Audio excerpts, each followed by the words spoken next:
మీ personal interviews మరియు వ్యాపార ప్రకటనల కొరకు ఈ నెంబర్ని సంప్రదించండి. హాయ్, వెల్కమ్ టు మన టీవీ. నేను మీ కట్టా కార్తీక్. మనతో ఉన్నారు ప్రముఖ రాజకీయ విశ్లేషకులు సీనియర్ జర్నలిస్ట్ డివి శ్రీనివాస్ గారు. సార్ నమస్కారం. సార్ నమస్తే. సార్, తనకు తను తోపుగా చెప్పుకునేటువంటి రామ్ గోపాల్ వర్మ ఇంటి చుట్టూ హైడ్రామా నడుస్తుంది. సరే, ఇల్లు అనకూడదు, డెన్ అంటారు. ఆయన డెన్ అని పేరు పెట్టుకున్నాడు. ఆ డెన్ చోట ఒంగోలు పోలీసులు అరెస్ట్ చేయడానికి రెడీగా ఉన్నారు. కానీ ఆయన మాత్రం అరెస్ట్ కాకుండా ఆపుకోవడానికి కోర్టులో బెయిల్ పిటిషన్లు వేసుకుంటా ఉన్నాడు. అరెస్ట్ చేయాలని ఎట్టి పరిస్థితుల్లో పోలీసులు, తప్పించుకోవాలని వర్మ. ఏంటి భయపడిన వర్మ పోలీసులకు ఎందుకు భయపడుతున్నాడు? ఇదేం కర్మ వర్మ టైటిల్ బాగుందా? అంటే కొత్త సినిమా. ఆయన పాటని మీరు చెప్పారు, ఇదేం కర్మ వర్మ. ఇప్పుడు తొండముదిరి ఊసర వెళ్ళవుతుంది అన్నట్టుగా ఒక గొప్ప సినిమా దర్శకుడు, ఒక గొప్ప సాంకేతిక నిపుణుడు, దేశం గర్వించదగ్గ గొప్ప సాంకేతిక నిపుణుడు. ఎందుకంటే భారత చలనచిత్ర రంగంలో లేదు తెలుగు చలనచిత్ర రంగంలో వర్మ తీసుకొచ్చినటువంటి టెక్నికల్ చేంజెస్, అసలు అతను ఒక స్కూల్. అలాంటి వ్యక్తి చివరికి ఈ భ్రష్టత్వం, ఈ ఉన్మాదం ఏంటి, నేను అన్నది అదే, తొండముదిరి ఊసర వెళ్ళైనట్టుగా. అంటే సహజంగా చెప్తా ఉంటారు, మనిషి మంచోడే కానీ పిచ్చి కుక్క కరిసింది, అప్పటి నుంచి పిచ్చెక్కిందని. అంటే వైసీపీ పార్టీ కరిసినప్పటి నుంచి అట్ట అయ్యాడని. ఇప్పుడు అది ఇక ఎన్టీ రామారావు, సీనియర్ ఎన్టీఆర్ గతంలో కాంగ్రెస్ పార్టీని ఏమని విమర్శించేవాళ్ళంటే చెట్టు ఉడికాక కుక్కమూతి పిందులు అనేవాడు. అంటే ఇప్పుడు కుక్కమూతి పిందగా ఇవాళ రామ్ గోపాల్ వర్మ ఏంటి, ఇప్పుడు ఒక శివాతోనో ఏమో ఆయన బిగిన్ అయ్యి, అవును, ఆయన కెరీర్ అదొక పెద్ద సంచలనం అప్పట్లో యూత్ కాలేజ్ డేస్ లో. అంటే ఒక చక్కటి కమర్షియల్ ఎలిమెంట్స్ ని అటు బాలీవుడ్ అనేక సినిమాలు, ఏది అమితాబ్ బచ్చన్తో ఈయన కలిసి తీసిన సినిమాలు, రంగీలా, సర్కార్, అంటే ఎప్పుడైతే తప్పటడుగులు పడ్డాయో ఇక తప్పుడు బాట ఎలా పట్టాడో. అసలు రామ్ గోపాల్ వర్మ రాజకీయం ఆయన అడుగులేసిన సందర్భంగా ఈ రాజకీయ నాయకుల ఇతివృత్తాలతో సినిమాలు తీస్తూ, అవును, బెదిరించటం, లేకపోతే బ్లాక్ మెయిలింగ్ చేయడము, తద్వారా ఆ ప్రొడక్షన్ డబ్బు కూడా కొట్టడం. అంటే తను తీయబోయే సినిమాలకి ఏమి ఎవరు తనతో సినిమాలు తీయడానికి సిద్ధంగా లేని నేపథ్యంలో వర్మ ఏ బాట పట్టాడు, ఒక కథాంశాన్ని ఎంచుకోవడం, వివాదాస్పద కథాంశాన్ని తీసుకొని దాని నుంచి పెట్టుబడులు సేకరణకు తప్పటడుగులు వేయడం. ఇప్పుడు రక్త చరిత్ర 1 అన్నాడు, రక్త చరిత్ర 2 అన్నాడు. అది పరిటాల లేకపోతే మధ్యల చెరువు, ఆ 2 ఫ్యాక్షన్ దీంట్లో. నెక్స్ట్ వంగవీటి అన్నాడు, ఏది అటు దేవినేని నెహ్రూ, వంగవీటి రంగ, వాళ్ళని వెళ్ళి కలవడం. అక్కడ కూడా బాలీవుడ్లో అదే, ఏది దావూద్ ఇబ్రహీంతో లేకపోతే ఏదో ఒక రకమైనటువంటి చీకటి సినిమాలు, ఏంటి మన డార్క్ ఎరా. ఇప్పుడు తాజ్ హోటల్ పేలుడు, దానిపైన ఒక సినిమా. అంటే అతని అడుగులు ఏ విధంగా భ్రష్టత్వం పడుతూ వచ్చిందో చివరికి ఏ స్థాయికి చేరాడు, ఏదో కమ్మరాజ్యంలో కడప రెడ్లు అనే టైటిల్ పెట్టాడు. అసలు అదేం టైటిల్ అంటే, కమ్మరాజ్యం ఏంటి అంటే దాని అమ్మరాజ్యంగా మార్చాడు తర్వాత. ఇప్పుడు విజయవాడ కమ్మాళ్ళు ఒక్కళ్ళేనా అక్కడ ఉన్నది? అంటే మీరు విజయవాడ నేపథ్యంలో సినిమా తీయాలనుకున్నప్పుడు కడపలో ఉన్నది రెడ్లు ఒక్కళ్ళేనా?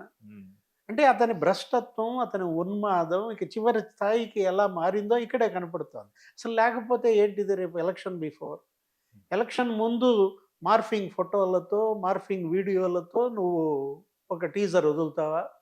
అంటే ఎన్నికలను ప్రభావితం చేసి ప్రజల యొక్క బలహీనతలను ఆధారంగా తీసుకుని నువ్వు నీకు నచ్చిన వాళ్ళని గెలిపించాలన్న కుట్ర.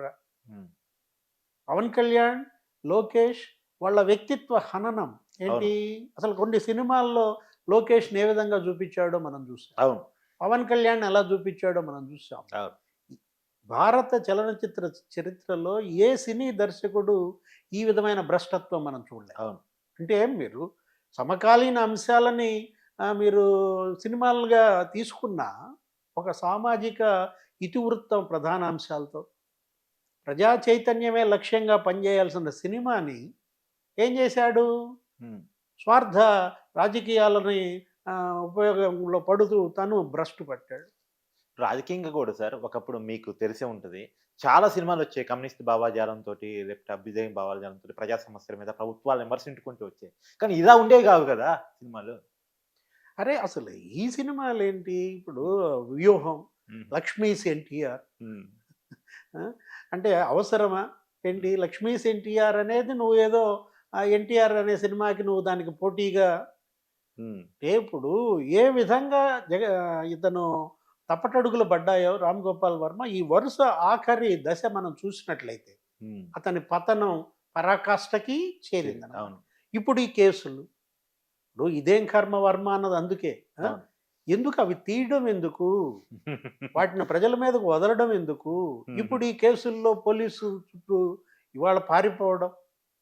అంటే ఎంతమంది తెలుగు సినీ దర్శకులు మనం చూడలే? అంటే వర్మ పారిపోయాడా? అంతే కదా మరి. వాళ్ళ ఇంతవరకు మరి పోలీసులు ఆయన ఇంటి ముందు కాపలా పడుతుంటే హ్మ్. దాక్కోవటం ఏంటి? ఎక్కడున్నాడు? స్విచ్ ఆఫ్ హ్మ్. Cell phone. అంటే అక్కడ భయపడ్డు కదా సార్. కోయంబత్తూర్ రామోయిజం అంటాడు, సిద్ధాంతాలు చెప్తాడు. ఆయన భయపడ్డంటారు అందరికి. అసలు డాన్‌కే భయపడను నేను, వాళ్ళకి భయపడేదేందంటాడాయన. 'నా ఇష్టం' అనే ఒక పుస్తకం రాస్తాడు. ఆ! రాస్తాడు. అంటే ఒక పెక్యులియర్ మైండ్ సెట్ అనమాట. హ్మ్. ఊరంతా ఒక దారైతే ఉలిపికట్టుతో దారి అనేదే రామోయిజమా? హ్మ్. వివాహ వ్యవస్థ మీద తిరుగుబాటు అంటాడు. బిడ్డను కాదంటాడు. హ్మ్. అటు కుటుంబ విలువలు మంట కలిపిన పరిస్థితి. హ్మ్. ఇప్పుడు నీ వల్ల ఈ సమాజానికి ఏంటి? హ్మ్. ఇప్పుడు అంటే ఆఫ్‌కోర్స్ సమాజానికి నేనెందుకు ఇవ్వాలని గూడా అడ్డంగా మాట్లాడతారు. అడ్డంగా మాట్లాడటమే రామోయిజమా? దానికొక పెద్ద ఇజం. హ్మ్. ఏది ఇప్పుడు ఉన్మాదం గూడా ఒక ఇజంగా మారిన పరిస్థితుల్లో ఈ సమాజాన్ని ఎవరు కాపాడాలి? హ్మ్. సైకోలంతా ఒక చోట చేరారు. ఆ! ఇవాళ సైకో రాజ్యంగా ఆంధ్రప్రదేశ్‌ని చేయాలని చూసిన పరిస్థితి. హ్మ్. ఇప్పుడు ఈ క్షమాపణలు. హ్మ్. ఇంకా పోసాని ఇంకా 1000 రెట్లు మేలు. ఏది అతను చివరి దశలో ఓడిపోగానే తత్వం బోధపడిందో ఏమో క్షమాపణ. హ్మ్. మనం చూసాం. ఇంక రాజకీయాలకి నేను గుడ్ బై అనో ఏదో చెప్పాడు మొన్న. అవును. ఆ! నేను రామ్ శ్రీరెడ్డి గోపాల్ కూడా క్షమాపణ చెప్పింది సార్. ఆ! శ్రీరెడ్డి కూడా క్షమాపణ చెప్పింది. ఆ!